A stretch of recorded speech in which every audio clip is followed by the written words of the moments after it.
আমি যা করি তা তোমরা করো না, আমি যা বলি তা তোমরা করো। অর্থহীন সহস্র বাক্য থেকে কেবল একটিমাত্র সার্থক বাক্য শুনে যদি শান্তি লাভ হয়, তাই শ্রেয়। কোনো ব্যক্তির বেশি সৎ হওয়া উচিত নয়, কারণ যে গাছটি সোজা হয় সে গাছটিকে আগে কাটা হয়। একজন মূর্খ ব্যক্তির জীবন কুকুরের লেজের মতো, যা দিয়ে না যায় ইজ্জত ঢাকা, না যায় মাছি তাড়ানো। কোনো ব্যক্তির এই তিনটি জিনিসে সন্তুষ্ট থাকা উচিত: 1. নিজের স্ত্রী, 2. ভোজন, 3. সৎপথে উপার্জিত অর্থ।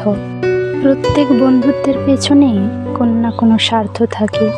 সন্তানের ভবিষ্যৎ গঠনের আগে তার চরিত্র গঠন করুন। খারাপ স্ত্রী, মিথ্যে কথা বলা বন্ধু, খারাপ চাকর এবং সাপের সাথে বসবাস মৃত্যুর সমান। নিজের পা ছুঁতে দিবেন না। নাম্বার 1 অগ্নি, 2 আধ্যাত্মিক গুরু, 3 ব্রাহ্মণ, নাম্বার 4 গরু, 5 বয়সে বড়লোক, 6 বাচ্চা। অন্যের দুর্ভোগে শুধু সান্ত্বনা দিও না, নিজেও সাবধান হয়ে যাও।